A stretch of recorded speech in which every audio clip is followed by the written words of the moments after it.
めっちゃ早かってな。すっごいな言うてな。この話、しっかりオチがあんだろうな。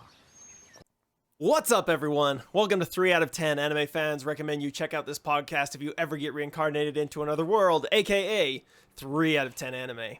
This show is all about having fun conversations to rank anime based on a standard set of criteria so they can be compared, organized, and contrasted. We discuss a different show or movie each week, so whether you're a seasoned weeb or new to the genre, we know you'll have a good time. If this is your first time joining us, welcome. Here's the agenda for each episode. We first give our first impressions of the show in one sentence. Then we go into our personal enjoyment, a 1 to 10 personal rubric based on how much we liked watching the show. Then we do our technical assessment, which is a scale of 1 to 10 on a collective rubric where we try to agree on how good the show was technically. Then at the end, we give our comparisons and recommendations for other shows you should check out and announce what we are doing next week. I'm Brett. I'm Skyler. And I'm Braydn. We are your hosts from the United States. We each have varying opinions, tastes, and backgrounds, which should result in some interesting and relatable dialogue, no matter who you are. We're grateful you're joining us for our discussion about this week's show, Grimgar, Fantasies in Ash, or Grimgar, Ash is an Illusion. It's known by both names. It is an isekai, available on Crunchyroll, I believe. No, No? it's available nowhere. You have to find some hacky hacks to get this It's one. available on special websites. I really love anime a lot. Special websites. If you like to kiss anime, mwah, you might find it somewhere related to that. Not It's only sponsored yet. it's not hopefully never. Never sponsored by a an R. All right. Rated Yar. website. So there's like 12 episodes. We're going to be doing all of them. So spoiler warning, expect spoilers. If you don't want them, pause, go watch the show and come back. It's only 12 episodes. You could watch that tonight, right? After you get home, pour yourself some hot tea. You could watch half of it in your post-work bathroom trip. Seriously, it's short. But with that being said, we're going to jump in with our first impressions. So Skyler, Braydn, how would you describe your first impressions of this show in one sentence? All right, Skyler, you and I gotta do it at the same time. Ready? Skyler, Braydn? 3, 2. Never mind. I'll just take it. That's a bad idea.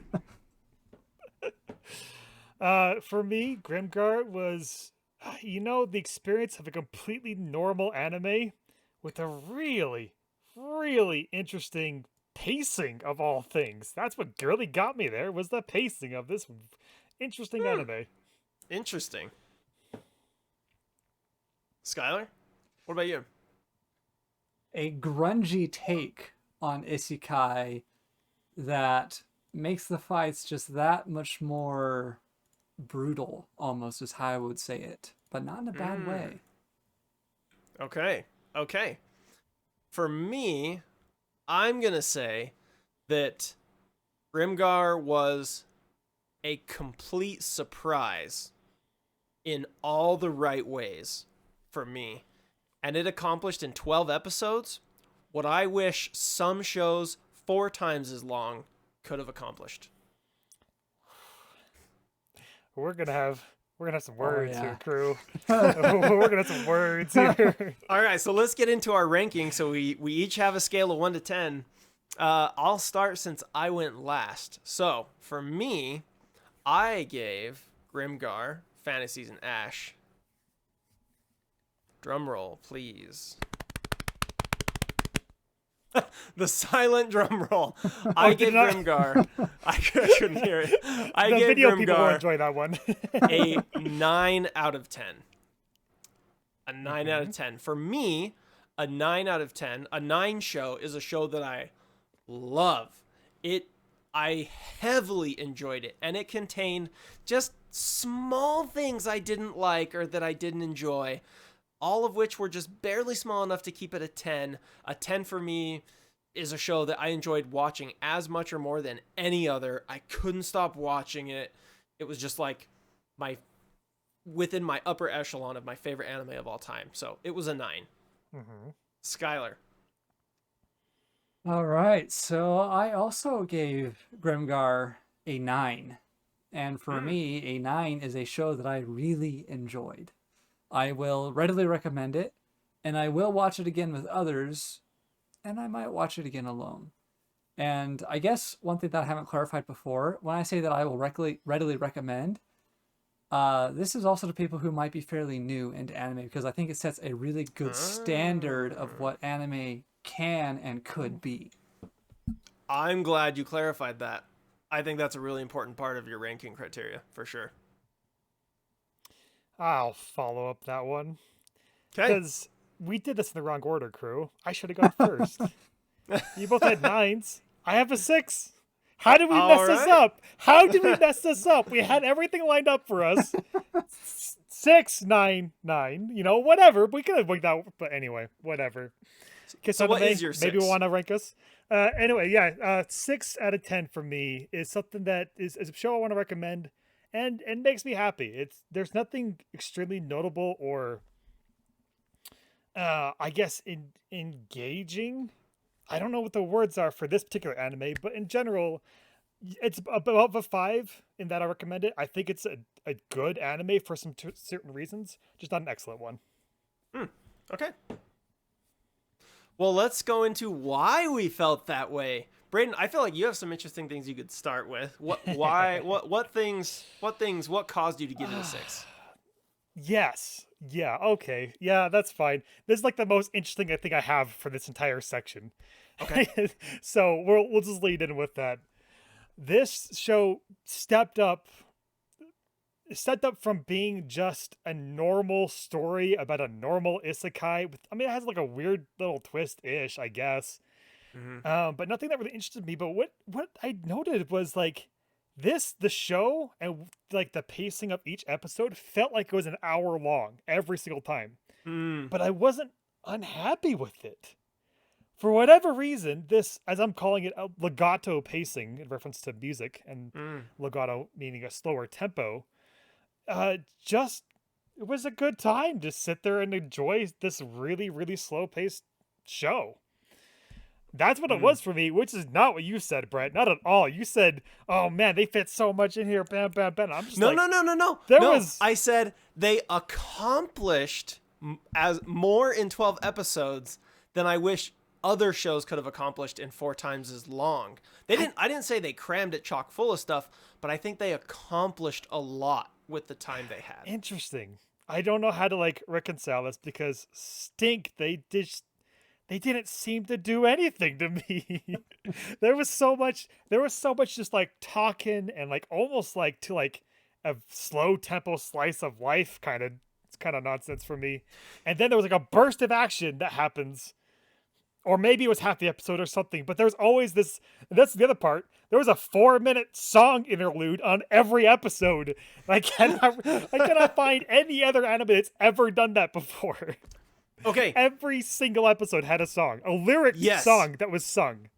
I agree with what you're saying, and I want to say like, okay, why do I think it accomplished so much? So look, you said that every episode, it felt long. It felt like you got a lot of intimate connection to what was going on. Every episode felt long because it was slower paced, but it was only 12 episodes. So you got this really cool, almost dichotomic feeling of like, you feel like you got a lot out of the episodes, even if they were slower and they were sitting around talking, which is actually something I normally hate. I normally hate it when it's like, oh, this is slow. The reason I liked it from this show is because before I watched Grimgar, I watched like 12 different isekai shows, and all of them follow the same pattern time after time. Oh, this anime would be a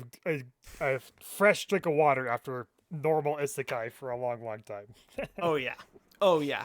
In fact, like, what's the one I'm thinking of, Skyler? The computer developer who goes into the game he's making. That's about half of them. Okay, yes, but like, you know which one I'm talking about, right? Probably Death March. No. Oh, Death March to the Parallel World Rhapsody. Yes, thank you. That one. You could literally be watching that show. I could not tell you the title. I could switch to a different show halfway through and you wouldn't even know. Right? That's how like overly generic and like templatized a lot of these isekai are. Seriously. This is not different than that. This is the exact same thing. Look, I here disagree. it is. I disagree. They go dungeoneering. So The priest gets murked. They get a new priest. She also has trauma. Big surprise. And there's more struggles, and that's the end of the anime. What are you talking about? No one ever dies in normal isekai. What are you talking about? No one dies. Yeah, show me a generic isekai where someone actually dies. See, if you refer to slime as a normal anime, I might allow that for you there. But I just don't watch a lot of isekai.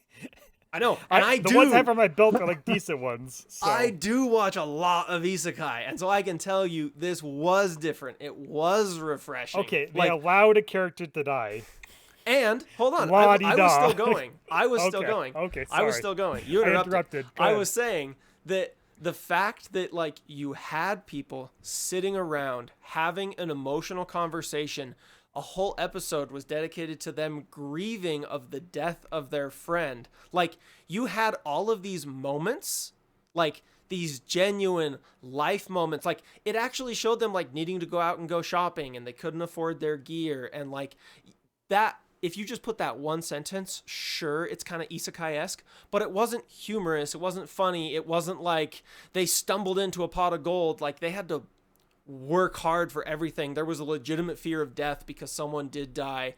They had these conversations late at night where everyone else was asleep. There were two characters sitting around a fire having like a deep emotional conversation. Like that kind of stuff doesn't happen in normal isekai, generic, saturated art land, which is all these isekais, right? Like I could name 10 isekais right now that all follow the exact same pattern that this one did not. And that's one of the reasons I felt this accomplished a lot, is it made me feel totally different than the 12 isekai I watched before it. And Skyler, you've been wanting to say something. I'm sorry I talked so long.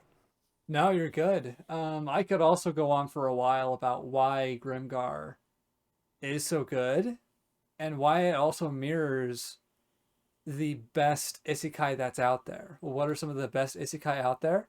Well, one that comes to mind is Sword Art Online. We reviewed that one earlier. Why Sword Art Online? One thing you mentioned earlier, Brett, was the fear of death. So if you think back to Sword Art Online, they had a similar pattern where you get introduced to this world, and at first it's like, okay, yeah, you're in this game world, you're fighting these monsters, whatever, who cares? But in Sword Art Online... For the first 14 episodes, yes, right? so the first 14 episodes, I'm not... Yeah, the rest of it, I don't even care. Yep, that's the caveat here of dedicated anime is the first 14 episodes. The rest of SAO, I don't care. I'm not talking about that. So what happens is that in the second episode, someone dies fighting the boss. And that's kind of your first, oh, this is real, but it wasn't someone you were close with. And then the next episode, you have the Black Cats episode. Now, these are actually people you care about. Now it hits home. Grimgar does the same thing. It doesn't kill someone off right away. It gives you time to build up that relationship so that when he dies, you feel it, and that threat is now real, and it just weighs on you. It might not have weighed on you, Braydn. No. And you gave it a 6. That's No, fine. it didn't. weighed on us. Guys, it was so predictable for me. I saw every blow of this anime coming up every step of the way. It was predictable, Sure. but I also predicted him to come back to life. Like every other isekai out there. I was like, okay, they're going to take him to the place, they're going to be sad, and then he's going to get resurrected somehow. When he didn't, that's when I was surprised and happy that he didn't. See, we've reached Exactly. this again. We're going to probably talk about this as technical because we always talk about this technical. This is about where I expect normal storytelling to be. And for some reason, anime has a different bar that I'm ready for. It's because, characters can die and it can be impactful and it can have emotions and good. Yeah, you did it. Good job. So, and we'll get to this in technical, but characters should die. Doesn't mean they do. Kind of like Brett Doesn't mean mentioned, they that's my whole point. Brett mentioned this. He's watched a lot of Isekai. I have also watched a ton of Isekai, and I've read a crap ton more. And so, while I won't say that I am an authority on Isekai, I am definitely not.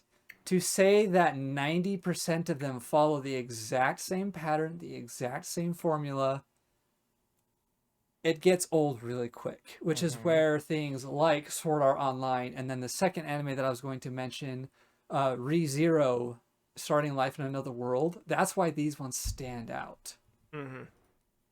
Now, the reason for ReZero is because the characters are not overpowered.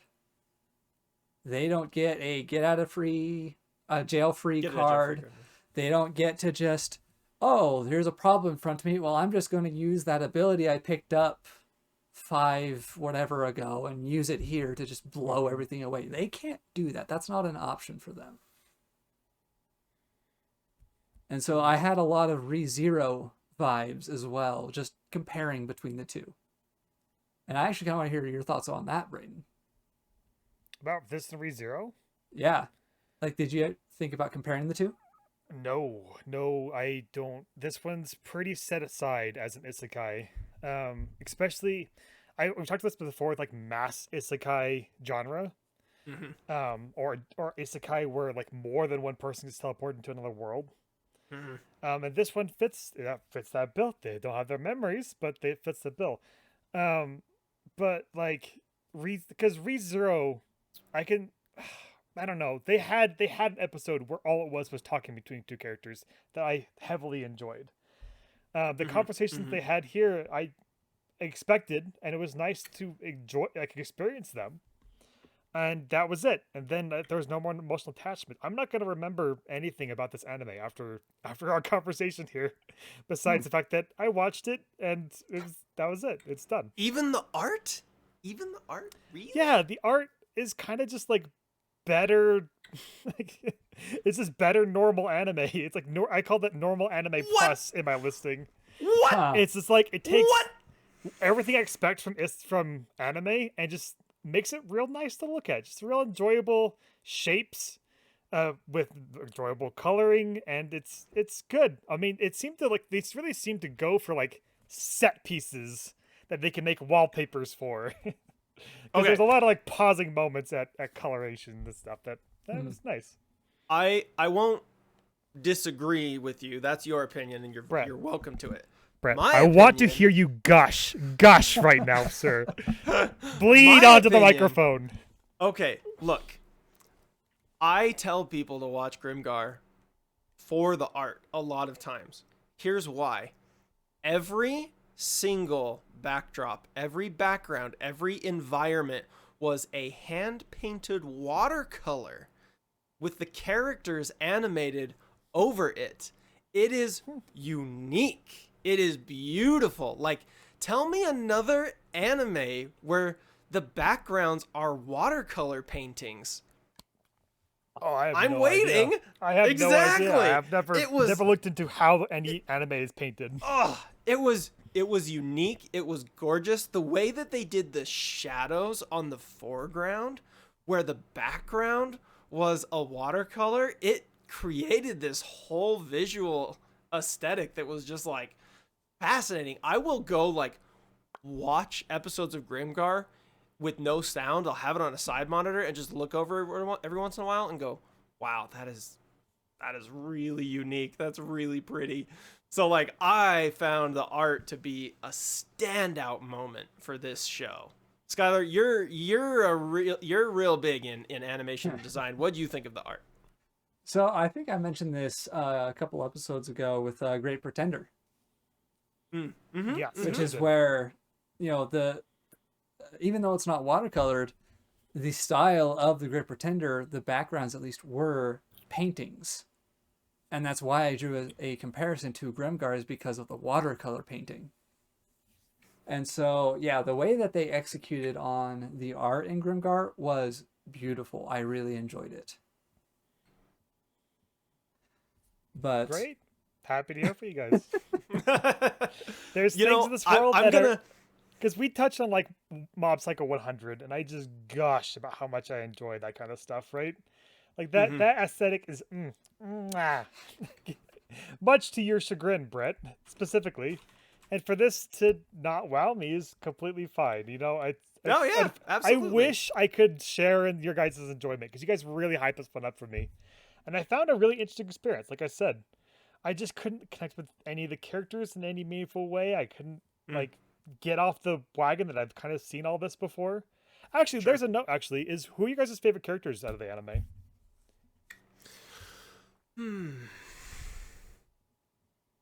You know, We haven't, Moguzo. we haven't talked about them too much in our personal enjoyment review. Moguzo was really cool for me. Oh, he's and the I big am tank going, guy. Yep, he's the tank. And I did really enjoy his kind of just very simple, strong nature, very quiet kind of teddy bear nature. I wasn't gonna talk about this till later, but I haven't been able to get my hands on them, but I have read through most of the light novels. Okay. And man, they are good. They are really good. And I'm just gonna say I like Moguzo more in novels 2 and 3, or 2, and there's other characters. I'm just gonna say that Minato is not the only one who dies. The show gets even darker and grittier and harder and more brutal, and Moguzo has a really cool standout moment. Cool. I really might be willing good. to actually read into that. I've been getting more into reading manga, and I haven't done any light novels yet, but absolutely have the time for it now. Yeah. I also liked side character. I liked Renji. I actually did. Like, Renji. he wasn't, again, this is where Wait, who is that? Renji was the red armor, like super bad A guy with the white spiky hair, from the other Okay. clan that was like killing it. Oh, yeah, in the tavern. Yep. Yep. Yeah, I got him. The reason I liked him is because, again, traditional isekai, I was expecting him to be the jackhole kind of jerkwad, I'm so awesome character and kind of taunt the younger people, but that's not what happened. He was nice, he was kind, he tried sharing with them, he supported them, and traditional anime or traditional isekai, that kind of broke the mold again a little bit, and so I enjoyed that piece of it. Maybe I liked the show so much because I watched it after so much other isekai, but then I did have a personal connection with Haruhito. I The main am character, the I road am boy. I am as a person similar to him in a lot of ways, especially with how he emotionally dealt with grief. So I actually really resonated with his character quite a bit. My least favorite character was probably Ranta. Rata. Yeah. The party More like- anti-hero. Yeah. Yeah. Skyler, who's Yeah, your favorite not character? surprising. Ooh, I liked Monato for the duration that he lasted. The priest boy. Really, what did you like about him? I just didn't think he did much. So, this isn't quite something that I got into earlier, but the thing that stood out about this anime was how real it felt in terms of world building, even in terms of the combat. The combat isn't your, oh, I cast Firebolt. Yeah. It's they are wrestling in the dirt with these goblins and they're both desperately trying to win. And so just that gritty take on combat.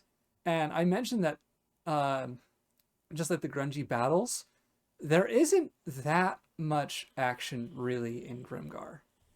And so a lot of the battles that I was referring to are just like the emotional conflicts that they are just working through, and even the relationship problems and issues that come up and have to be resolved.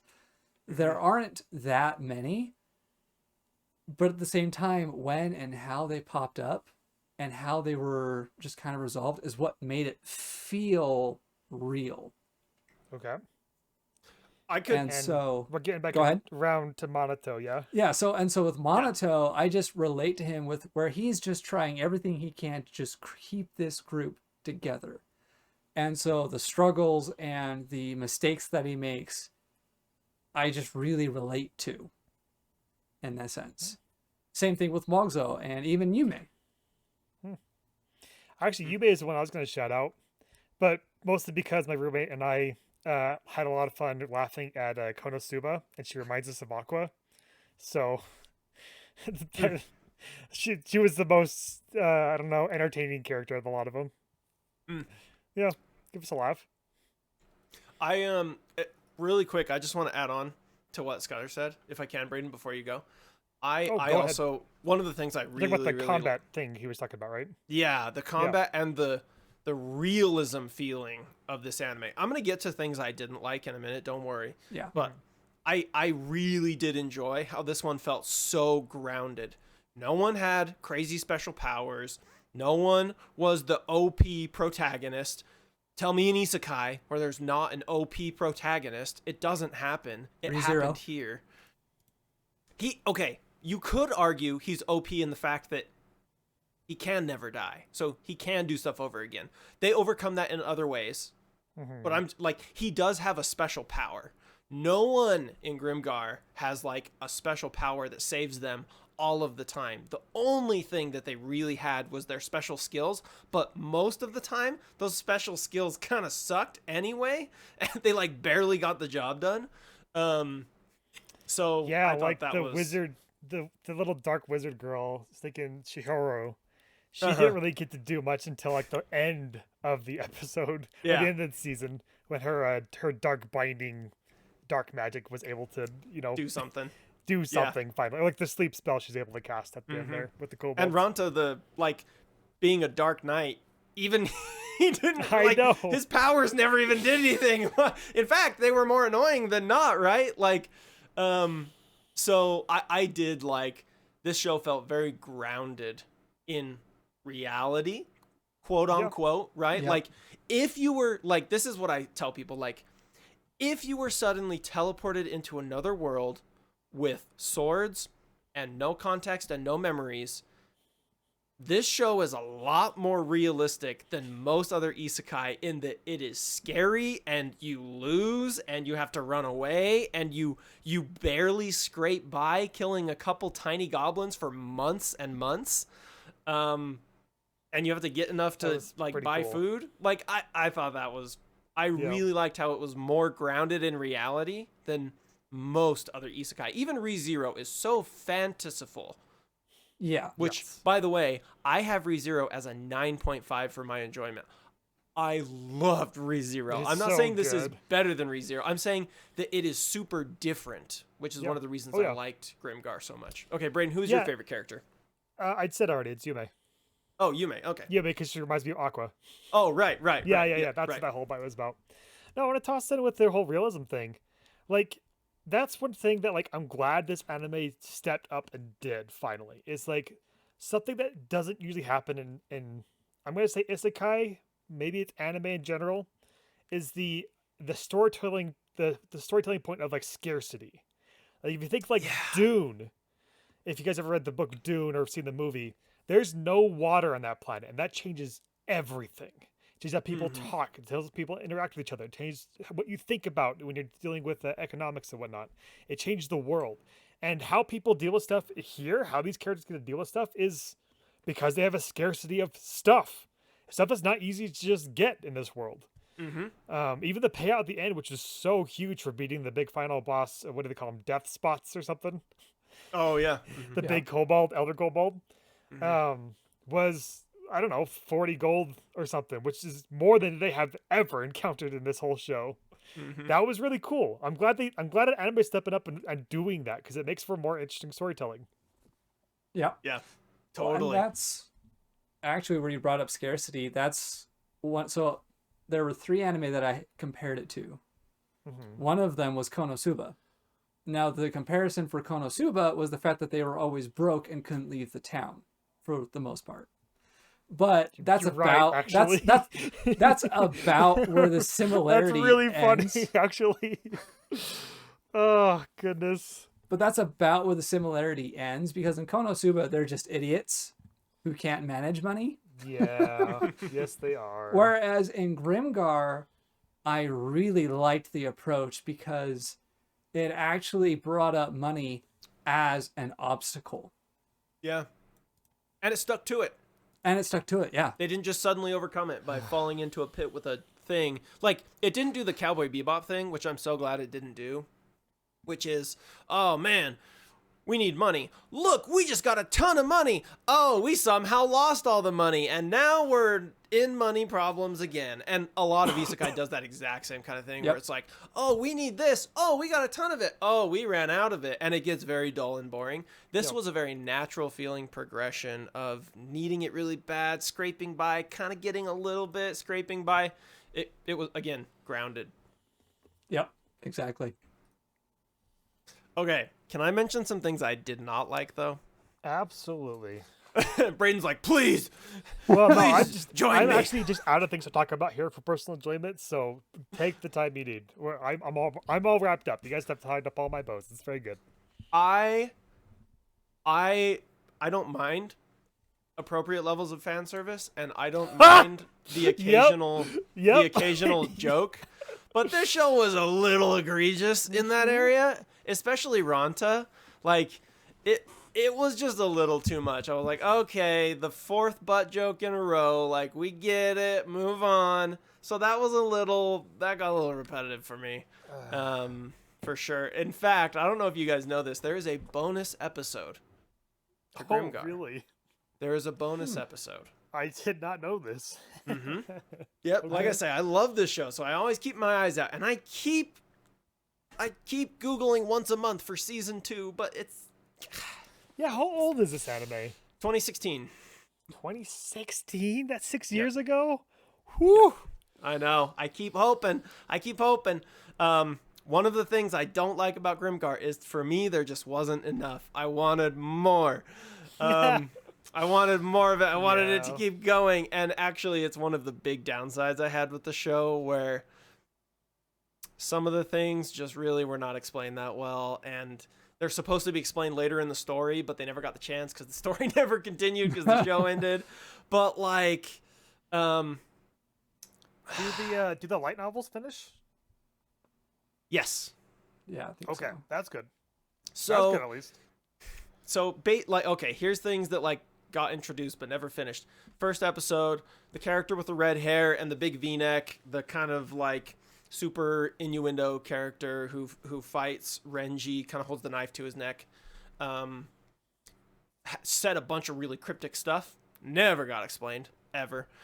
The characters weren't really that concerned with losing their memories. Like, you would think if you suddenly didn't know who you were, you'd be pretty concerned. They really glossed over that. Didn't really spend a lot of concern on that. I mean, they were Nodding my head. Yep. They were pretty busy just trying to survive, so they probably didn't have a lot of emotional energy left for that. But still, it was glossed over pretty loosely. So yeah, I mean, those were a couple things that I really like.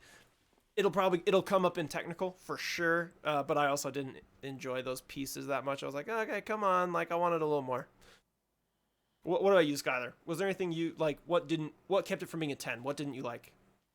So yeah, Ranta was pretty annoying consistently. I didn't like the I don't remember her name. The teacher or guild master of Haruhiro. Is it Hayashi? Is that her? I trying to think remember. so. Yeah, I did not like that. Fan service central. Basically, I will make you stronger by crushing you with my boobs. Yes, yeah, please, it was- master. Yes, please. Sign me up. Yeah, it just for something that was I need so. to go to that Isekai. That's all I'm saying. Oh dear. I'll take rogue class. 100%. Okay, it makes sense now. Haruhito, you little I'd hear you, boy. little rascal. So yeah, it was pretty jarring considering how grounded the rest of it was. That it was just like, what? Where is this coming from? Yeah, it was very out of nowhere. That was a big one. Let's see what else is there. That's our mark. We got plenty to talk about over in technical land. Oh yeah. Sure. I I think- guess one thing I'll add while you're looking, Skyler, is that I love the opportunity to follow the lives of the characters through their struggles. Again, even like one of my favorite moments of the show when they're just sitting in the bar moping, and then they started fighting each other, and then they started moping again. And like, so like I think this show was not only realistic in like the combat aspect and the money aspect, but like the way the characters interacted a lot of the times and how they reacted emotionally to things was also, for me, really relatable. I've been in groups, whether it's been on teams, sports teams, or other teams, where you're a team, but you experience a loss, and then you get at each other's throats, and then you just go back to being sad together, and then you start to get over it. And like, yeah, I really like. I think grounded is the word I'm going to keep using for the show. Like, that's one other thing I liked about it. But I could see how it would cause some people to not like it, because it is slower and it is more on the emotional aspect. So I could see how it could go both ways. Yeah, not a very high tempo action-y blasty blast isekai. Not in the slightest. Yeah. And Yeah. again, the slow tempo is the thing for me. Like, that is the enticing, mysterious thing this anime has. I just cannot explain how they're able to make that beautiful. The tempo of this show is beautiful to me. The most beautiful thing to me. This is the most notable thing, and it's if it doesn't hit, because that's one thing I kept considering, is like, this felt to me a lot like a mood piece. Like, if this thing caught you at the right mood, oh, you're gonna be swept right into the way they have everything worked out, because it's not extreme, it's not brash, it's not really game changing. It is. I'll echo you, Brett. Grounded. This is something that you can just tempo right into, and if you're at that mood point, swoosh, it's gonna be nice. Yeah, I wasn't in for it. that's fair. That's all Yeah. it was. I mean, that's the best I can say for it. Is this was a mood piece that I was not in the mood for. Maybe that should have been my intro line. You can edit that if you want. I wouldn't recommend it, but you could. Skyler, did you have anything else to add before we move on to technical? No, I think that we're good to move on. All right. So, moving into our technical section of the show, just a reminder for anyone, if you want to see our personal rubrics or our technical rubrics, you can find those on our website, 310anime.com, 310anime.com. You got an About Us section, all of our episodes, and then the rubrics. Lots of cool stuff on there. Go check it out. But we're going to go into technical. What is technical? It is 4 categories: art, story, characters, and delivery. We rank each one on a scale of 1 to 5, 1 being terrible, 5 being exceptional, and 3 being meh. Meh for all categories is on par with what you would expect from a decent show. Doesn't stand out for being exceptionally good or bad. We always start with art. Braydn, can you tell us? Oh, and an announcement, special announcement. In this Yeah, an episode, this is the first episode we are very excited to announce an update to our technical rubric, specifically the art section, an overhaul of the art section. If you had thought that our exceptional and good categories of 4 and 5 for art were a bit ambiguous, you were right. And so we have made them more detailed. So we are excited for this. Braydn, Yep. for the first time, what is our new terrible and exceptional for art? I will tell you, and happily so. 1. The composition is frequently ugly, messy, disjointed, bland, boring, repetitive, and poorly done. While exceptional is a composition is always beautiful, cohesive, fitting, engaging, notable, ambitious, and expertly performed. Sweet. And all anime that we've ever countered goes somewhere between them. So where is this old boy, Grimgar, with the otherwise unclassified name? Where do we put you?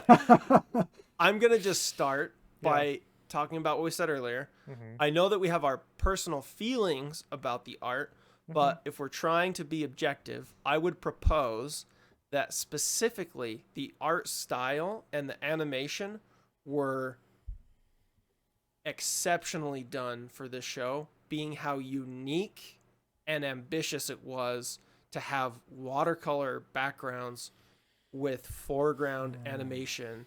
I actually think that art style and animation was a really technically well accomplished part of this show. I mean, I'll allow that the colors were exceptional. Like this was anime plus for me. This is like the base boys, but they did it really good. And for the fact that they animated over that, I'll laud them. Though I don't. I mean, I guess Skyler can do his thing and correct me, but I did not find the animation of this show anything notable. The art style Actually- for sure I will, but they're like the Okay. motions of the characters and stuff, not anything special to me. I will concede that 100%. You're Okay. you're right. I agree with that. In fact, sometimes the animation was maybe not the best. I will retrieve my previous statement and say the art style, and then I will stop there. And then that's us, but Skyler, yes? Follow Yeah, up on Skylar. that? Yeah. Yeah, so the animation, there wasn't really anything noteworthy in either direction to me when it came to animation. It was just good, solid animation. Yep. The art style was what was notable and is still very notable even to this day for Grimgar. The only thing that kind of comes close to it in terms of art style is something that was mentioned earlier, The Great Pretender. Mhm. Go ahead. I will toss in the music. Also, just really was a good little bite. Was the music? Music was frequent. I don't know. I can't remember any like set themes, so I can't imagine this show didn't have themes for characters or moments. It just seemed right for the moment, like frequently. And then also they stick and have those lyric songs in every episode. I mean, that helps in the part of the long drawn out mood you're going for, but every episode had a lyric piece in the middle of it. It's 4 minutes, a full song, no intro song sequence, no outro song sequence. It was a full song that's part of probably a soundtrack somewhere. Like, wow, that's cool. And it was good. It was well done. Yeah. I won't say the songs themselves were extraordinary, but they were well placed in the show. Yeah. I'd agree with that. Yeah, I actually agree as well. So the music itself, I just to touch on, Yeah. as you said, Braydon, I agree with you that it was very fitting. It was very fitting for the moment that it was experienced. Like if it was supposed to be intense, it was intense. If it was not, it wasn't. The instrumentation that they chose to use for the tracks was also really nice. The other thing they did well is they used silence well. And so this is actually something that my old band music instructor used to tell us, which is music is the silence between the notes. Because if you just have a note, blah, it's a note. It's not music until you have spacing in between. And what I mean specifically with this show is they didn't have music going all the time. They were constantly trying to fill your eardrums. They allowed there to be silence and they let the show breathe, which I think, to your point, Braydon, I think it helped contribute to that slower feeling. Because when there's not music going on, you're taking time to think through things, and it kind of gives you a sense of something being longer than it is. And they allowed for that to happen in other times when, like, if you would have a pan down, like one of the moments of the show, if you would have a pan down on their cottage towards when the characters are sitting in front of a fire, there would usually be some like little mood music before it fades out, before you get into the characters. Modern shows have this thing of needing to fill all the space with some kind of sound. That wasn't the case here. It was just silent. And then they were looking at the stars. Silent. When they were talking, silent. Like, they allowed there to be silence a lot in this show, which I respected. I don't think it was lazy. I think it was intentional. To bring up a point with that, I forget what the movie was, but contrast is often something that we talk about in terms of art composition, music, whatever. But you actually just reminded me of contrast in sound. I forget what the movie is, but there was one movie where it had a very powerful moment where the music is just getting really, really intense and it's getting loud, only to cut to complete silence with the character in a very emotive stance. And just that gut punch was really intense. And so where I don't think that they necessarily used silence in Grimgar to intensity, they still used it, as you mentioned, really, really well to accent other parts of the show. Yeah. It To was say nice. that silence accents is really cool, because an accent is music, is when you play a note particularly loud in a string of other notes. You make that note forward. Skyler, the thought that came to my mind for silence is, I'm gonna gag when I say it, but the new Star Wars, they actually had a note on the theater that's like, because people thought that the movie broke. It's when the Star Destroyer gets hit by the thing going to light speed, which is stupid, but whatever. When it goes completely silent after it hits, that moment was actually pretty dope. The best moment in all three of the new Star Wars movies, probably, most likely, because nothing else was good. Yeah, I know what you're talking about. Yeah. Not so, that, anyway. but yeah, that concept. Jeez. If you want us to do a bonus episode on the new Star Wars movies and hear us just rant for 4.5 hours, let us know in the comments. We could do it too. We could do it. That might be a different line than 3 out of 10 anime. That'll be 3 out of 10 movies. Oh. 3 out of 10 moviegoers recommend you check out this podcast. Yeah. Leave it in the comments who's interested. Anyway, Maybe. okay. So let's go back to art. So what are we Yes. thinking? I'm anything else to add? Yes. Go ahead, One Braydn. small little note. It's maybe a little note, but it hit most of the combat scenes I saw, especially in the last half of the season. Is a really weird blur effect they applied to some of the animations on characters. It just looked really shimmery and almost like they were trying to like slow down time or something for the strike or whatever. But man, there were some hits, especially I can't picture the scene. It must have been like episode like 9 or 10 because I had to deal with like Kobold. That Yume and Hirahimo, what the Haruhiro. Of course, how could I forget him? His name is Hiro. How could I forget his name? They're like doing a combo attack on something, and there's like this wavy, blurry something going around them, and I'm like, what? Why are you doing that? Why are you doing that at all? They explained why. That was the No, was- not the ribbon cutting thing. oh. No. It was just an effect that was applied at a cool moment that made it I must have weird. missed that. It happened a So- couple times. Mostly I've seen it. I've seen the show like 4 times. I'll have to go watch it again and look for it. Yeah. He's talking about their style of tweening. Yes, the Great. tweening. I guess I am. Gotta love those tweens. Tweens. So- Those teenagers. Essentially, No. But it's the notes between frames, right? Yes and no. So when you do, have you ever heard of Disney Whirl? Yes. No. I don't remember what it is, but it's. I mean, oh maybe, yes, like- I know exactly what you're talking about. Hold up, I know exactly what you're talking about. what my drunk friend calls Disney World.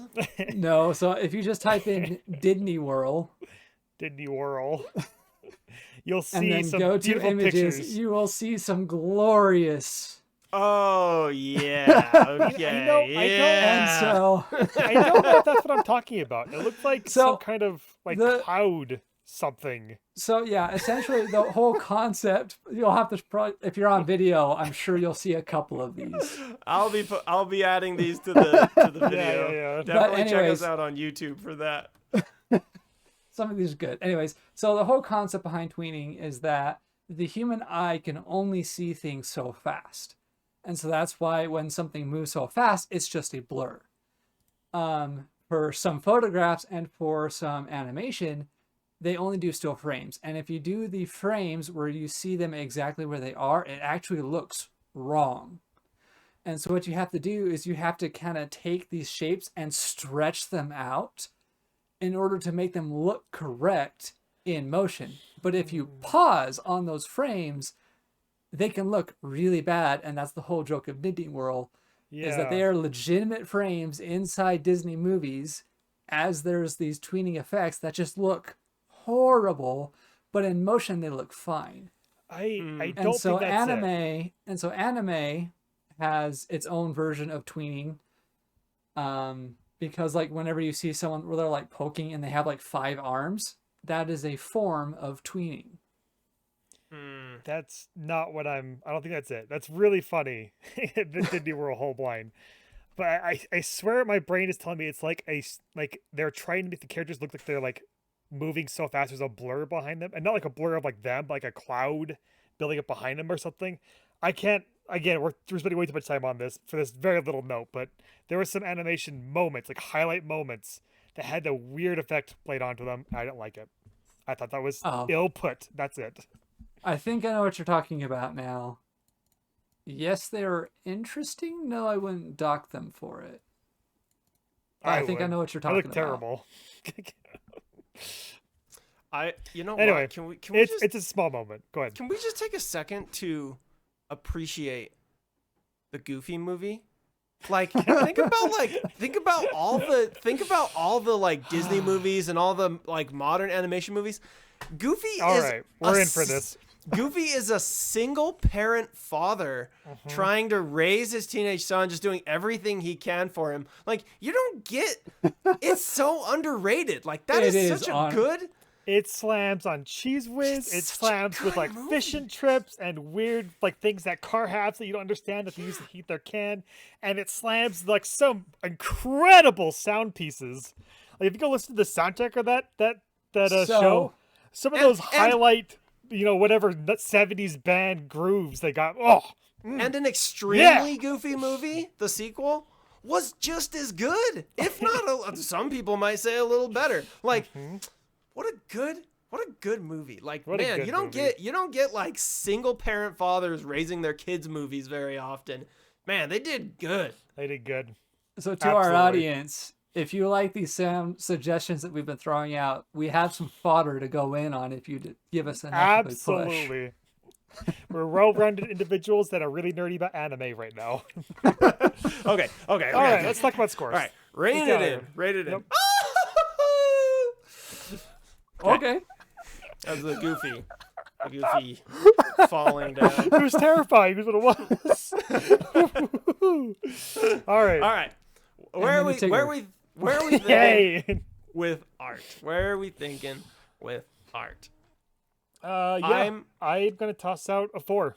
That's Like what I was almost the going to most ballpark. rock solid 4 I've ever seen in my life.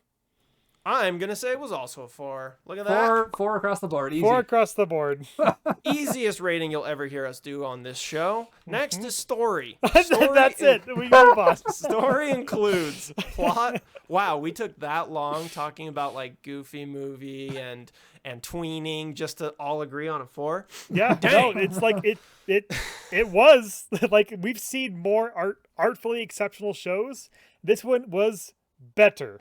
It's a 4. Yep. Okay, now Yep. we can go on. All right, story, plot devices, tone/mood, continuity, world building, pacing, rules and systems, tropes. Braydn, what's a 1? What's a 5? 1 for story. The story was frequently nonsensical, inconsistent, boring, confusing, ambiguous, unoriginal, and disappointing. Where you leap on over to the 5s for exceptional. The story was always consistent, well-paced, comprehensible, consummate, on point for its mood and tone, and unique. Yeah. I think Braydn, you should start us off with pacing. The pacing aspect of this. It's just such a thing, right? Like I don't know how I to my perceptive not a lot of predictable things could happen in an episode. I just feel satisfied having enjoyed 20 minutes of that. Like it is, and it's entirely just an experience. That's why I think it's a recommendable thing to watch this show. It's just experience to have something, use your time well and slowly. I call it legato. I call it anti-rapido. It is It is a nice tempo that is slow. I like it. I like it a lot. I appreciate that. I wish I could say more onto what I think caused. I think we've kind of touched on stuff like they allowed moments for conversations, and they had the music piece every episode, and they've had quiet moments. And maybe that does encapsulate it. I just don't have a frame of reference to talk about this technically. Otherwise, then it's notable. There's something here. There's something worth talking about and to dig more into. I think the thing that you're talking about, Braydn, is the tone and mood of the show, which I think was actually an exceptional thing for this show. Like we've talked about, how do we really classify it standing out from other isekai? How do we classify it for standing out in its genre, its subgenre? I think it's tone and mood. They really did something interesting with the tone and mood. I'm going to just say, I don't think the plot and plot devices were even good. I think they were just, they were there, right? Like you said, Braydn, predictable, blah, blah, blah. But where this show excelled, I think, was tone and mood and world building to an extent. Because I think they fell short on explaining a lot of the world building pieces, unfortunately, because the show didn't get to continue. But yeah, pacing and tone and mood were just big. So quick interjection there. So yeah, for world building, plot and plot devices in terms of things that are explained later, if a show ends and things aren't fully explained, I'm okay with that, with the understanding that it would be explained later. However, where you've read the light novels and have finished the series essentially, yeah, if they still drop the ball on that, then they dropped the ball on that. It's okay. There's So note they dropped the ball on concerning this.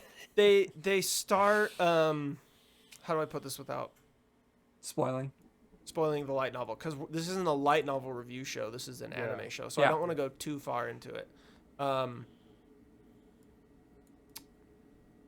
I'm just gonna say read it and find out. There's elements of it, but this show is really focused on the present. It is not like every other isekai, which is, how do we get here? Why are we here? How do we get back? It's not that kind of story. So if that's what you're here for, you will feel let down. Yeah. What are you thinking? I have a note here on things that like didn't make sense, or like specifically they try to like utilize it for some points, for some moments. So I'm not really sure if this is a story thing more than it's probably more of a delivery thing.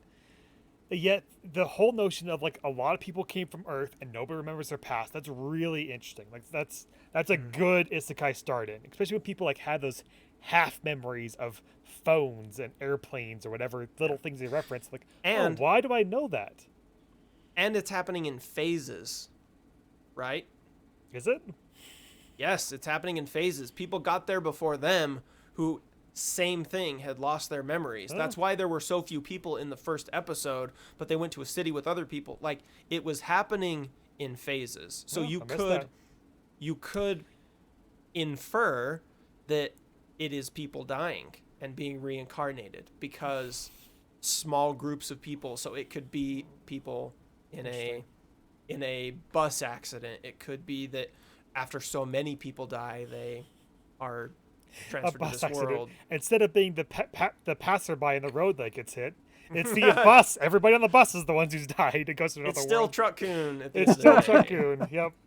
Anyway, sorry, Braydn, I interrupted. Go ahead. They did a thing. Again, this might be more delivery side, where they kept trying to refer to the fact that they remember, but that they remember like things, but only one time was it like explained that's what they were trying to do.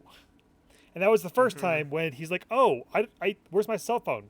They're like, what's a cell phone? And main character Kun is like, I don't remember. That was nice. But at the very end of the episode, or of the season, when I think it was your boy, Stink, what's Red Armor? Renji? Yeah, when Renji was like, I think it was Renji, he's like, Australia!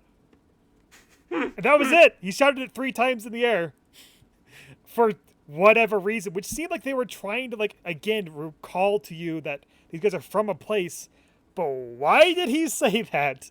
Why was that put there? What are they trying to do with that phrase? Nobody cared. Everybody just went along with it, and nobody made a note of a very interesting thing that fell flat at that moment. Yeah. Yeah, so to the point that I made earlier, if I understand that a show is going to continue on, or that the story continues on, even if the show does not, I am able to forgive a lot of those unanswered questions because I kind of have the assumption that it will be answered. But if I finish the story and it doesn't do that, then I will go and start docking heavily for all those unresolved or just unfinished items. I'm going to say no, not here. Not with Australia. Australia, some character in that room needed to have said something about that. Just mentioned or like looked funny at it or something. You can't just say Australia and get away with it. You got to have context for me. Even there's a little tinge or something that says we'll talk about it later. Not, oh, this is established in the world and we're not going to address that. I think Again, I think that's delivery. Honestly, the more I talk about it, the more I think we're putting that clear in a different discussion. Because that is more script and writing. Yeah, that's true. I think the positive points for world building are, again, the realistic aspects of the world, the fact that money problems existed, the overall like the progression of where they went. The settings you got were very few.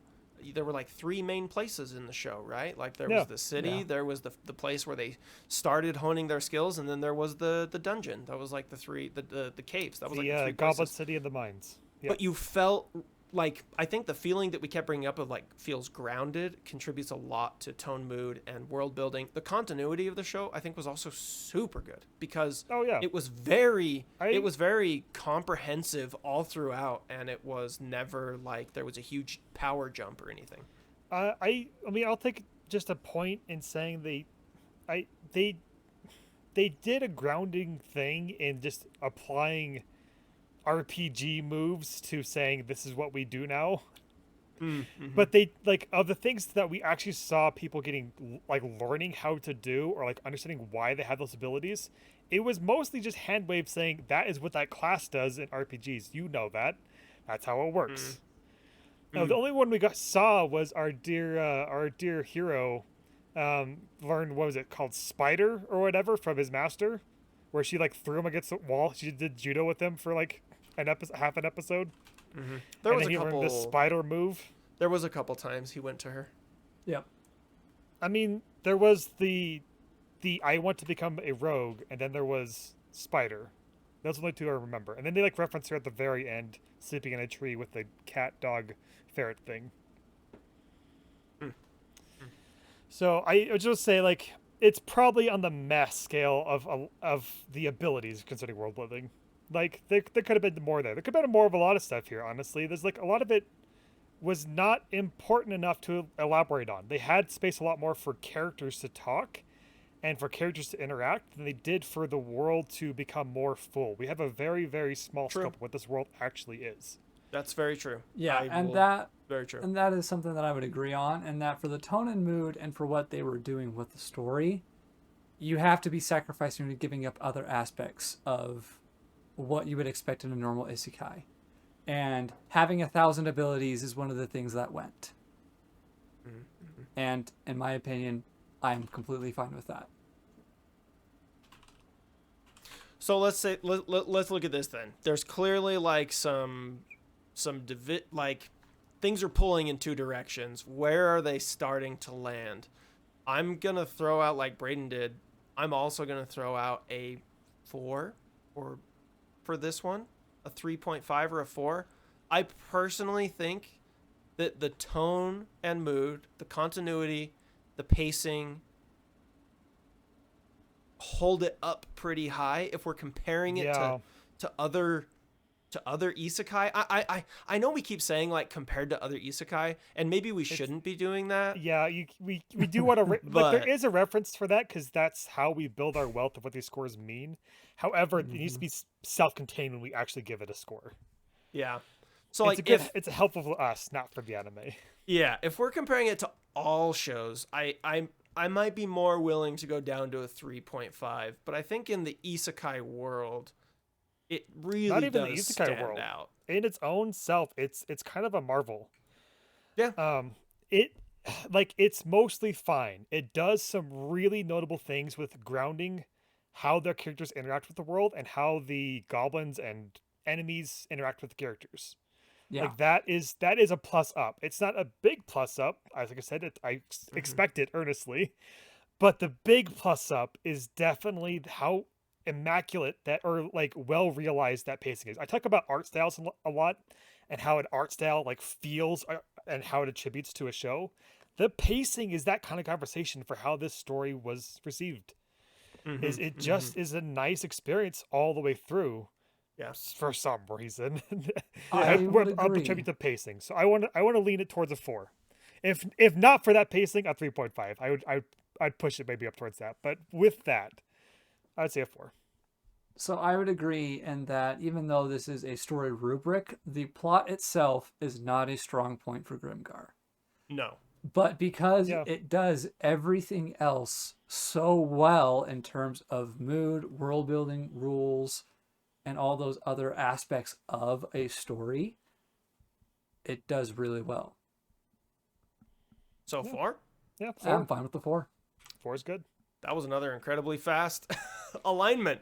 We're getting good at this. This is a scenario where if someone was just looking at our rankings and saw that we gave Grimgar's story a 4, but they didn't understand that it was tone and mood, continuity, world building, like all these things, they'd be like, what the heck, there's no story in Grimgar. What are you talking about? It's a 4. But if you listen and you really get into the conversation, I hope people track. Do you track with us? Leave in the leave a comment. Do you agree? Please. Like, do you track how we're rating story and all these items? Anyway, okay. I've had a couple people come back and talk to me about disagreements they've had, mostly with my slime episode, but when I'm able to like say, okay, you gotta understand, Brett and Skyler liked slime to some degree. I did not. I vehemently do not. Doesn't mean, and I drove that conversation, but when we were able to talk about it, yes, there's things they would have driven up on, but largely otherwise. So give us those moments. Give those little no, you were wrong on this point. Give that to me. Disagree with me, I dare you. Try me, fools. See what you can do. I'm willing to bet that most of you haven't even seen this anime. So first, True. go watch it. Go watch Grimgar. watch it. It's a good and experience. then come back. Okay. Yeah. Characters is the next category. That includes the character design, development, motivation, action, inaction, relationships, and personality. Braydn, what's a 1 and 5? Our 1 for terrible in characters is the characters are frequently unreasonable, confusing, inconsistent, unreasonably static or dynamic, and annoying. While over in exceptional land, the characters will be always understandable, consistent, reasonable, adequately static, dynamic, and relatable. Can I start a note that I think the development of the characters in multiple categories was actually really good. Oh, yeah. Emotionally, they developed a lot. They were incredibly dynamic, both in their individuality and as their aspect of a team. They didn't even really like each other that much for a lot of the show. Truly, they didn't even. They probably would never pick those people to be their partners. When you're in high school, you need to have a school project. These guys would not be that group that just clicked. Yeah, The teacher would assign these people together. Yeah, they would not. So I would say that the development of their cohesion as a team and their individual, not only their emotional development, but their skill development, their physical development, like, I think that was a really standout point for this show. Yes. Agreed. Brandon, And what are you thinking? There's a funny little note here that my roommate and I quite enjoyed is the storyboarders or animators or whoever you want to call them really like shipping these characters together. Really like shipping these characters together. There's many moments where they're just like posing, like in any kind of pose you can imagine between them, and just like gazing into each other's eyes. Any guy character, any girl character, mostly our main character, honestly, and all the female characters, but they all get these moments of interaction that's like ooh, we can ship them now. Look at that. Look at that. They gave it to us on a platter. They let us ship these characters. Wait. I want to talk about something you just reminded me of that I actually really liked, and I think it's a strong point for the show. Let me explain. The moment with Haruhito and Yume, Yep. I think was actually awesome because there's the moment where they're having this super emotionally difficult time, right? And they aren't even sure how to deal with those emotions, and for a moment it becomes almost romantic, like you said, Braydn, almost like a shipping moment, but afterwards it stopped. It ended. Like, they didn't turn it into a romance. They didn't turn it into a harem. Another bonus, because most isekai become harems. This had both male and female characters, and none of them actually ended up together. There was no actual romance. And in the moment where Haruhito and Yume could have been romantic, it was just a very raw, emotional thing, but it didn't actually become romantic. Yeah. You said after they didn't become a romance afterwards. You're talking about way far in the future, because immediately after that scene, sticking our little magelet Shirhoro pokes her little head out, like, oh, hentai or whatever. Because you see, no, she doesn't say that. She's too shy for that. But it didn't. But no, what I'm leading to is they also gave many fan servicey, sexualizing moments. I mean, they did make a nod towards allowing that for both the guy characters and the girl characters, but it was mostly the girl characters. A lot of leg shots, a lot of between the leg shots, a lot of under boob shots, a lot of above the boob shot, like all over the place. It's a mess of it. Hold on, that's tropes, Braydn. I'm not talking about. Should I dock that story then for this? We did not talk about this, and it was everywhere. You're right. That is. Maybe that's typical anime. I don't know. I'm saying that is not. To me, that's not like a romance part of the show. That's not that's not shipping characters. That's just having bad. I'm gonna say that's edit. That's just a poor edit decision. That's just.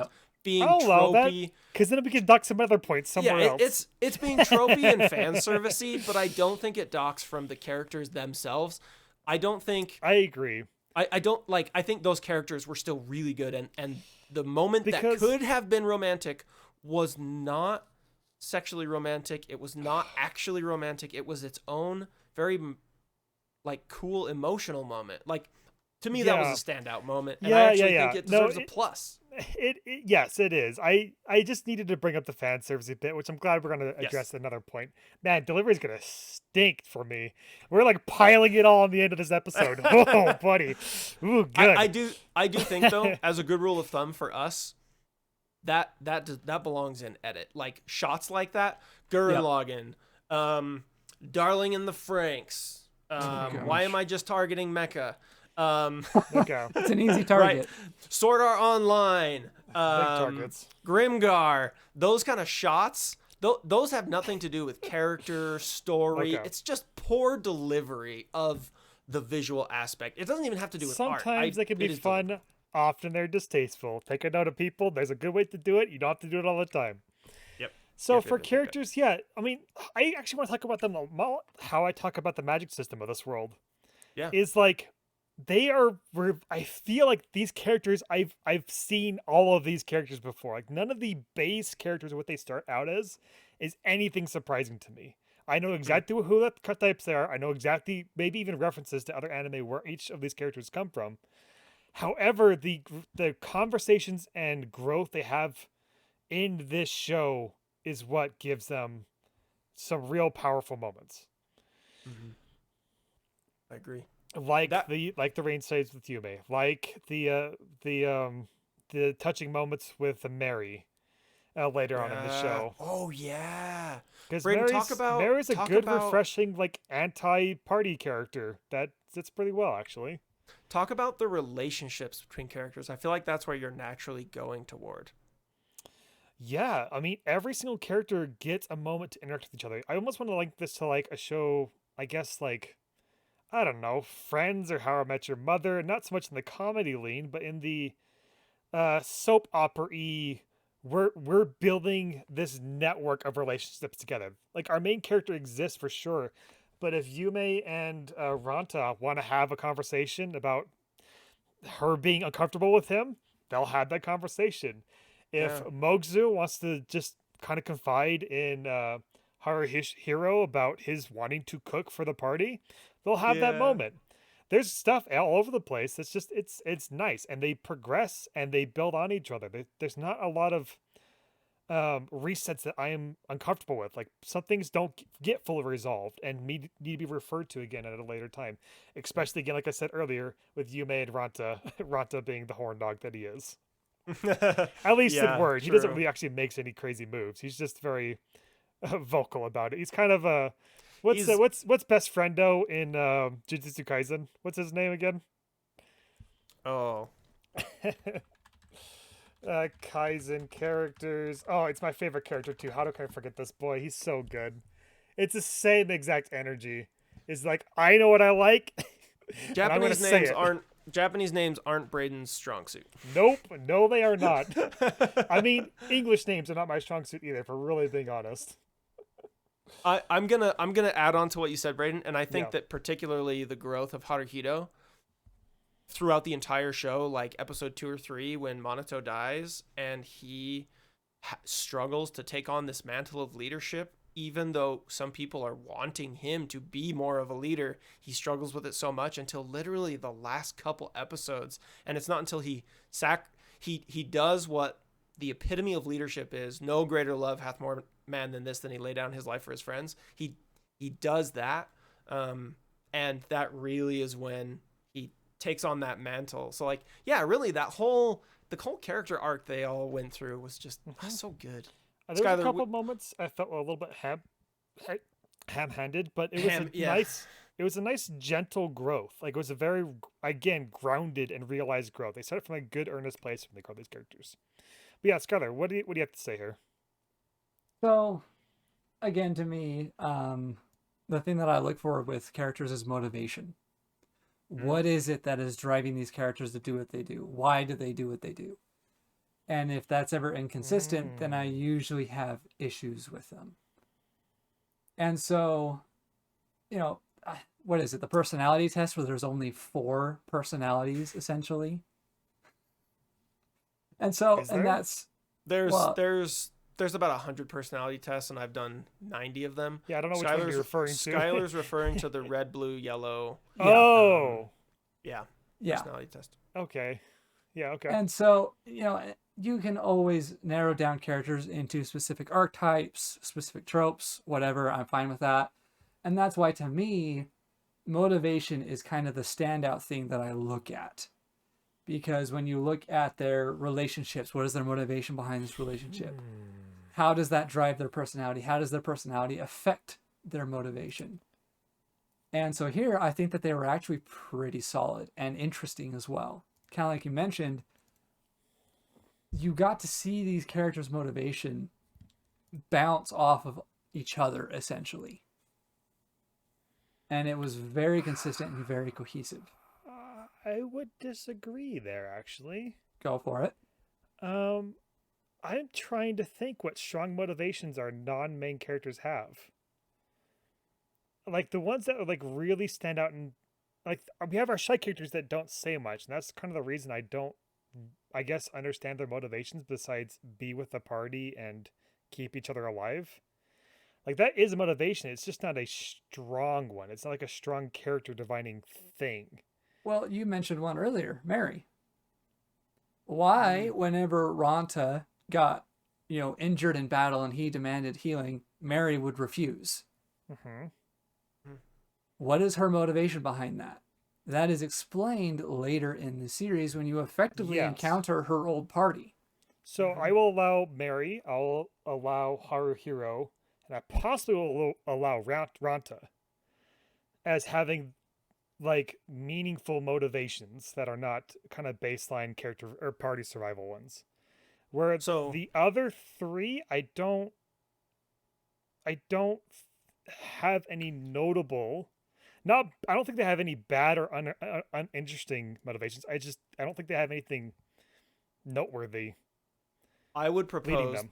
that I don't think that's a bad thing either, because in interactions with real people, like let's take Moguzo for example. I said that I really liked his character, and I actually really liked his motivations because they were very under the surface, and you didn't really know his motivation because he wasn't a talkative person. But Braydn, you mentioned when he was like, "Can I cook for the party?" Like he kind of lets you into that little box, and you get to see into his motivations a little bit more, and especially in the next book you get even deeper into his motivations. And so like the motivations for all the characters are there. It's just when they're being shown. Now, I will admit that Yume and Shihoru had the weaker of the And two motivations. female characters. Right, right. But I'm not saying it's because they're female characters. No, I'm saying 'cause that Mary was also allowed a very strong Mary was a character. very strong character. So again, Yeah. I'm not saying this show has any problems with how it treated male or female characters. I think it was a fantastic show in that regard, other than Ranta. But he's a horny teenager going through puberty. Like he's just saying Yeah. what everyone else is thinking. Let's be real, right? He's very high schoolery. Very Yeah, high he's schoolery. just Yep. he's just he has no filter. He's just, and there's always that kind of character in anime. It's kind of almost a Always. surprise only one of those characters are that type. Only high schoolers. There's he in an annoying way is similar to the main character in Rascal Does Not Dream of Bunny Girl Senpai, where he doesn't have much of a filter. That was something we liked about him. Ranta just did it in an annoying way. Anyway, I digress. Yeah. What I was saying is I actually think that the motivations of the characters are strong, but it was only 12 episodes. There's only so much in exploration you can do Sure. into so many motivations, and they covered Haruhito's, Monoto, Mary's, Ranta's. Like they covered over half the party, I think, fairly well. Well, I'm Moguzo, saying- they scratched the surface, but I'm not saying I'm holding it against them for not exploring. I'm just saying I can't applaud them for giving these characters a muted motivation Sure. arc.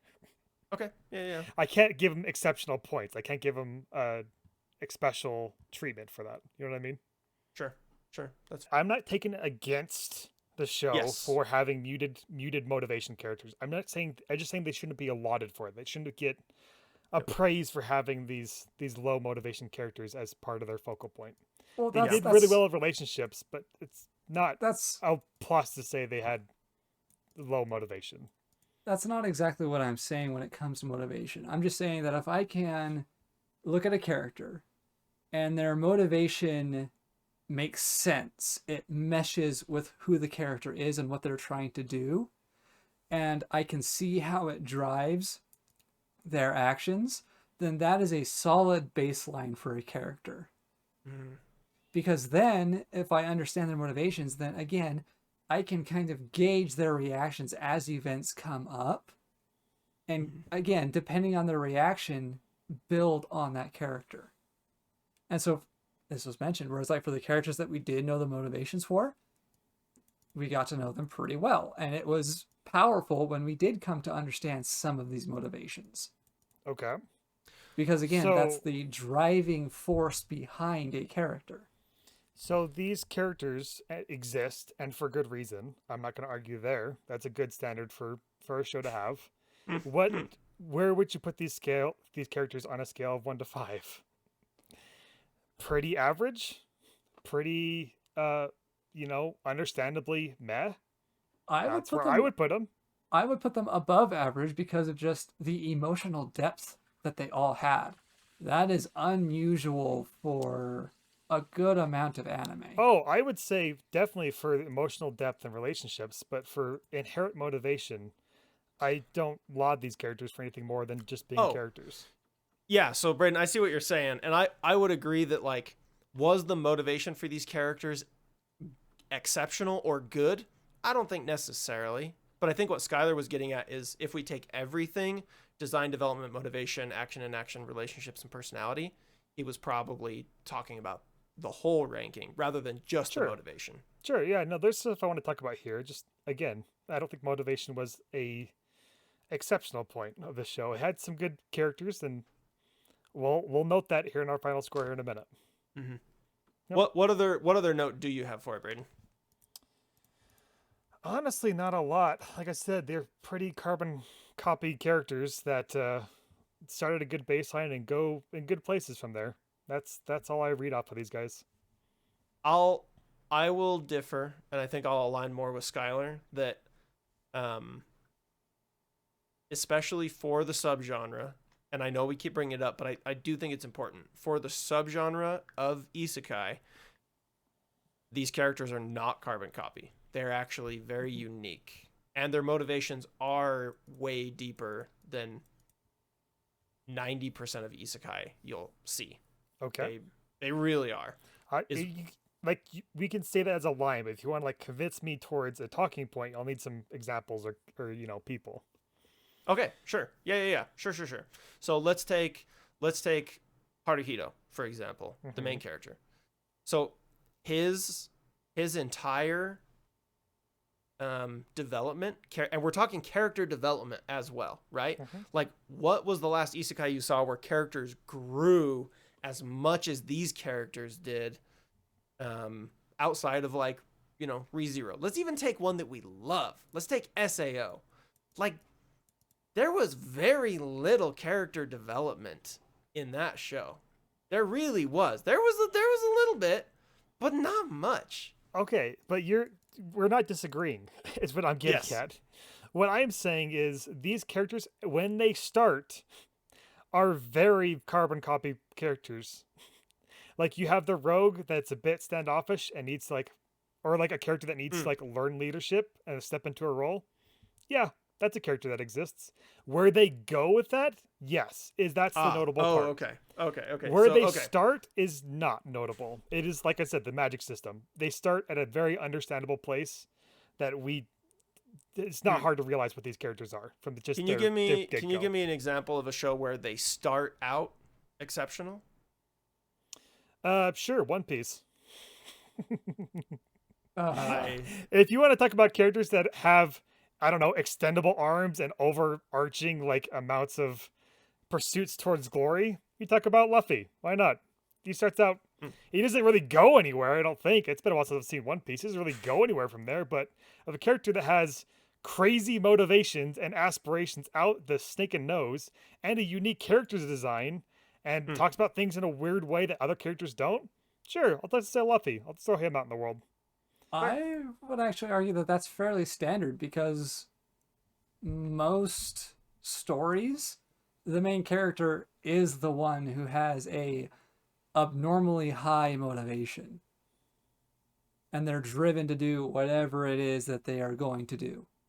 Particularly in the depends shonen on the genre, right? Yeah, especially shonen genre, which is a lot of what you were quoting. If we want to talk slice of life, I have not seen a lot of slice of life. That's the characters I'd pull for probably these characters here, and they're pretty just existing. They're pretty high schoolery. They're pretty shy. That's their notes. It's pretty easy to sum up what these guys are with just a couple words, and where they go again is so much more interesting than where they start. Sure. So I think we're all agreed that in its entirety, the characters are at a certain level. Where they start, to Braydon's point, sure, maybe. I don't really know that we have anything that judges where characters start. We really talk about them holistically. So that being the case, Skyler, Braydon gave a proposal for art. I gave one for story. Where would you want us to start talking for characters? I'm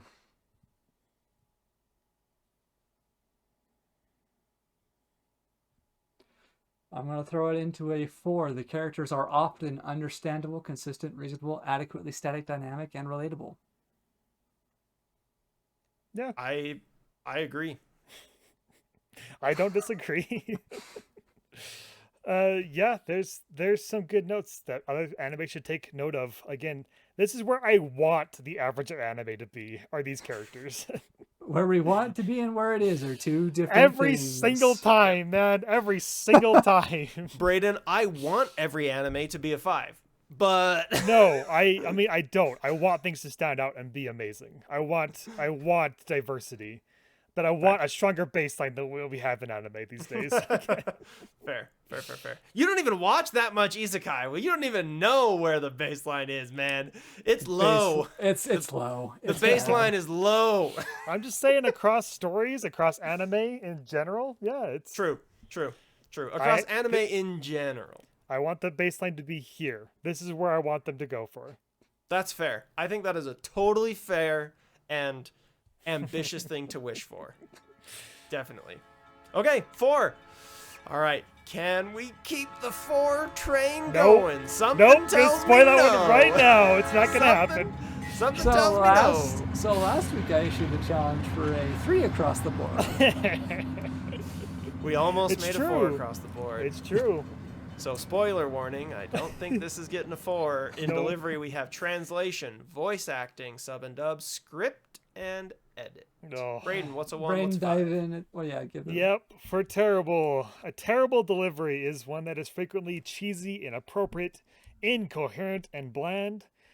On the exceptional level, which this one just does not scrape towards, is the delivery is always believable, genuine, understandable, elevating, and enriching. Now So we're- wait, everybody pause. Everybody Yeah. pause. Braydn and I have done 75% of the talking for this episode. Skyler, take us away start us on delivery, please. Oh, the edit.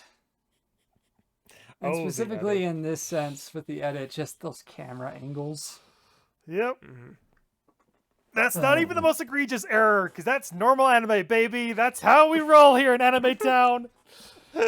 I don't like it, but it exists.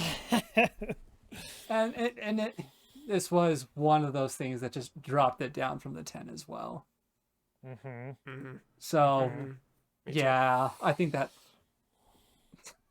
even though I don't talk that much, I think that says enough for if the edit alone, just those things can just freak. Okay. It's not good. It's not looking good. Okay, Braydn, go ahead. I wanted to give Skylar a There chance to talk is- first. A very unfortunate problem with this anime, and my guess is that there is no official translation of this anime into English. My project that these are fan translations, fan subs, which did a decent job, but many times had me wondering what the heck they were saying. For what they were just spit out some kind of line of dialogue about some referential thing, and I have no idea what they're talking about. I would sit and I would talk with my roommate who I was watching on the couch with, and we would try to puzzle out what they were trying to say with, I mean, it was a single phrase, twice in one episode, 0 in another episode, and another time. But there's 2 that really stand out to mind to me that I took note of just for this conversation. One which being when they were talking about going to the Kobold caves, they said, "Oh, so we need to start talking about the Tetra packs in the ways of the death spots." And they said that, and I had no idea what they were referring to. I still have no idea what a Tetra pack is, not in the slightest. My guess, and this is what I told my roommate, my guess of what that was supposed to mean is that there was a pack of 4 Tetra goblins in Goblin City that they would note as a Tetra pack, as especially dangerous set of enemies to deal with. And death spots is a reference to an area where there's going to be a high probability of kobold activity that you have to watch out for. No, I was wrong. I still have no idea what a Tetra pack 4 is, but death spots refers to 1 kobold in the entire dungeon. I actually, Braydn, I remember now that you brought that up, multiple parts of the subtitles that were not good. I do remember that. Yep. Yep. Yep. Which, again, I understand you fan subs are working really hard, and you did a good job of getting these characters across for the most part. However, some egregious errors have prevailed over all these years and have not been corrected. If it's an official translation, which I don't know. If it is, that's real not good. That's real not English, people. You need to communicate exactly what you're talking about in that moment. And then again, my other moment is, Australia! And everyone's like, woo! Australia! Yeah! And I'm like, Wait, Braydn. We need to just rewind for 2 seconds and Okay. recognize that What do you you mean, criticize woo? someone. You criticize someone's English by saying that's real, not English. yeah. Yeah, correct. They might understand that. I don't know. Oh, Australia! Australia! All right, guys. And I'm the gonna crowd goes wild, and I gonna- still don't know why. I'm gonna kick us off. This episode's been really long. 2. A two for this one? The delivery is sometimes cheesy, inappropriate, incoherent, and bland. Yeah. It's somewhat hard to say that because a lot of characters were able to pull through on their emotions with the things, but there are blatant errors in this anime. Definitely. Well, and other aspects that were also previously The mentioned edit? outside of. The edit, for the most part was good. Like, in most part was what they intended. We just don't like that they included random bad service in this beautiful anime. Mhm. Like, of things that were not supposed to be a focus of this anime are the sexuality of the female characters in this anime, and they made a point to include that. That's I will give them points against that. So I don't know. I'm almost willing to say a 2.5 here, because on the whole, the delivery set out fairly well, and the pacing of the show was not erred by the edit. Even though they put the characters in very uncomfortable, unfortunate postures they still delivered the characters accurately as best they, for the most part, in those moments. The only counterpoint I would throw at that is that, yes, it was intentional, but it did not add or contribute or enhance the experience. It took away and put your attention in places where it shouldn't have been. Yes, but I will counter in saying yes, it does get a dock for that, but not in ways that are unnatural to anime. And we're talking about average anime. This one sits average there.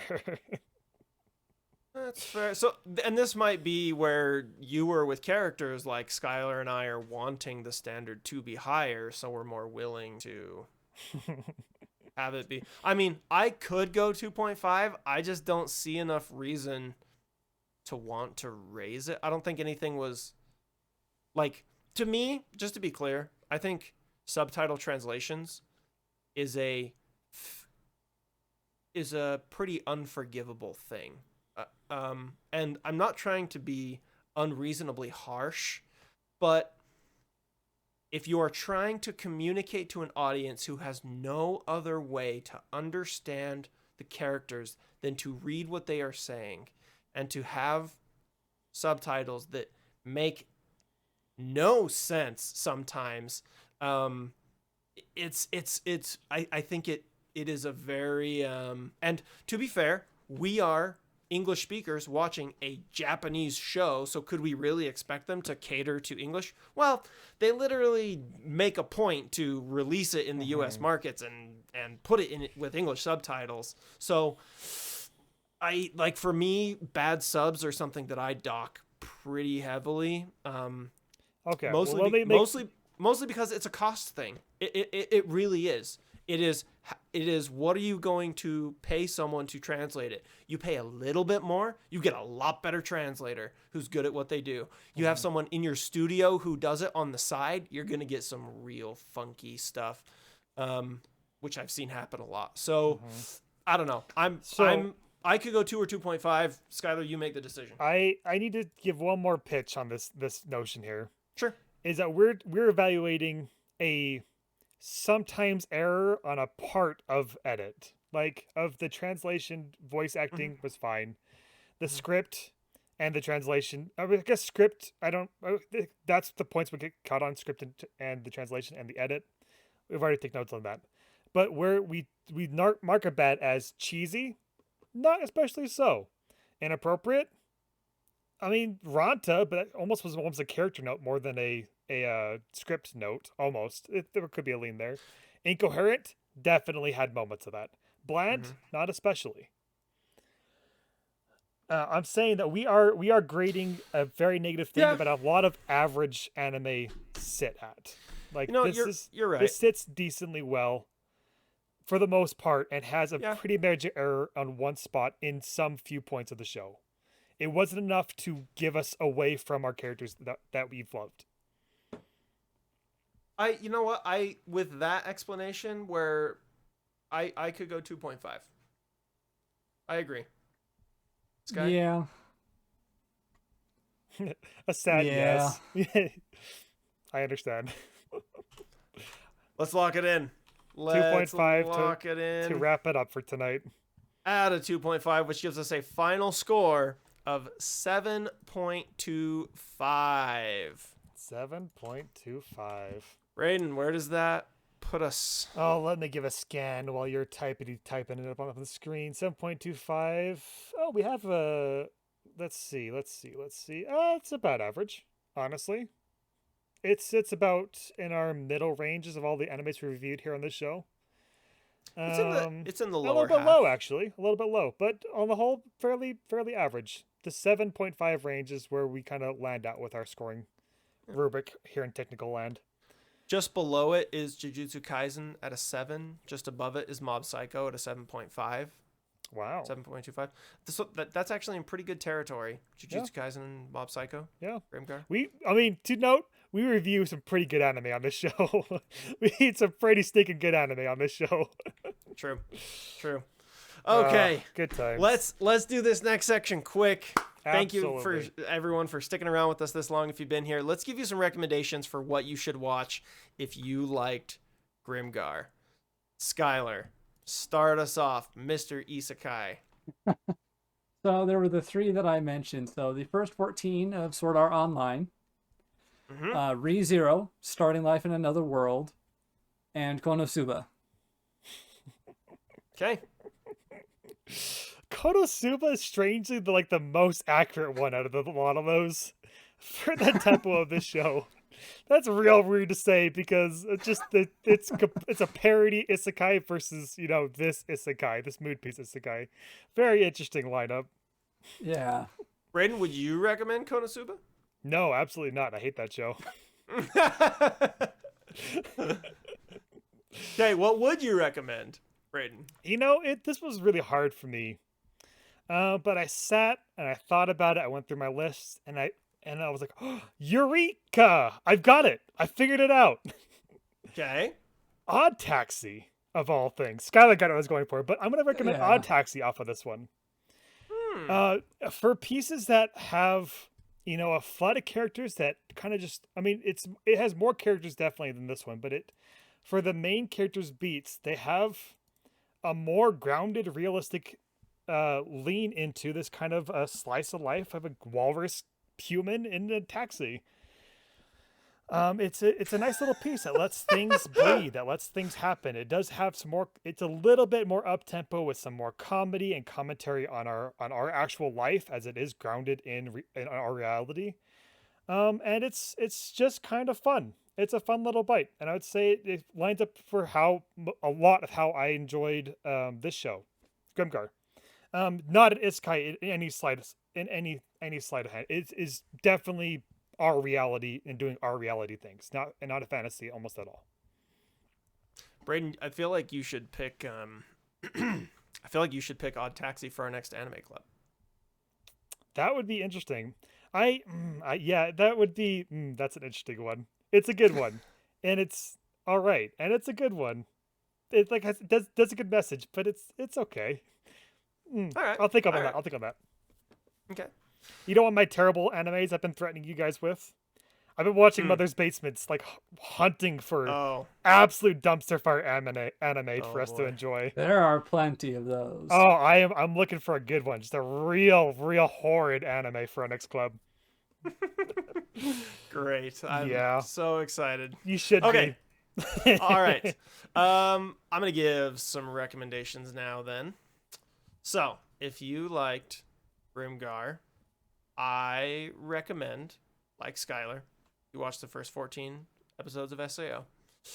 I'm gonna also recall ReZero as well. Those are they're so good. They're So good. They're almost recommended in every single episode because they're so good. They are very good. Mhm.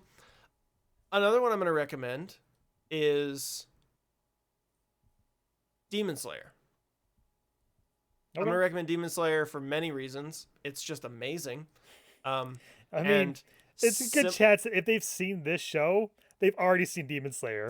Sure. I should hope very so, at true. least. Very true. But if you're new to anime, watch You need Demon to catch Slayer. catch up with the rest of us. Get onto the Demon Slayer, please. Yep. The art is incredible. Demon Slayer is on another level. I'm going to give another recommendation. This is a slower show, much more story episodic in nature. Very episodic, longer episodes. It's available on Netflix. Violet Evergarden. If you want the mysterious if you want a literal work of art masterpiece, every episode in terms of animation, art design, music, the music of Violet Evergarden is untouchable. It is insane. There is a unique music score for each episode that starts at the beginning and ends at the end, and these are 45-minute episodes. Violet Evergarden is gorgeous. It's slower. It's emotional. Couple episodes made me cry. It's very, very good. So I will recommend that one. And then I need to recommend an Isekai, since we're talking about Isekai. So an Isekai I would recommend that I think is slightly above other Isekai, still has things that bother me, but if you want an Isekai show that's pretty decent, I'm going to recommend Rise of the Shield Hero. Season 2, at the time of this recording, is coming out right now. I'm going to recommend Rise of the Shield Hero as an Isekai option. Last one I'm going to recommend, if you are in for a longer show, Hunter x Hunter. It's 148 episodes. Ooh. Hunter x Hunter gets real serious. Good. At first, Gravy. You're watching it and you're like, oh, is this like a Digimon kind of adventure show? Kind of fun? Yes, it is. And then things start happening that you're like, oh, that was kind of serious. And then people start dying. And then like crazy stuff starts happening. And then it just gets downright gruesome. Like I was skipping some parts. But if you're in for a longer show, 148, Hunter x Hunter. I'm going to second that one. Just expect Digimon era starting kids, network show quality pacing on that old boy because it goes nowhere real slow. Yeah. Okay. Any other thoughts from you guys? Recommendations? One-offs? Ah, that's a good sit, Brett. That's been good for me tonight. Okay. All right. So next week, we're going from a good one to a real good one. Next week, we're going to cover one of the highest rated anime ever in our anime club, To Your Eternity. Bring your tissues. Bring your cuddly pillows. You're going to need some comfort after this one because boy howdy are we crying through this episode. It's a sad one, folks. And it's good. It's real good. Be excited for next time. And go watch it before next time so you can join us in the conversation. Thank you so much for listening. We appreciate all of you who have stuck around. Check us out again on our website, 310anime.com, 310anime.com. YouTube channel. You can watch us there. We have some fun videos, some animations going during this podcast. You can see our reactions. Thanks to all of us listening on SoundCloud and other sound platforms. We are everywhere. Apple Podcasts, Google Podcasts, YouTube, Spotify, you name it. That's all we have for tonight. Jane. めっちゃ早かってな。すっごいな言うてな。この話しっかりオチがあんだろうな。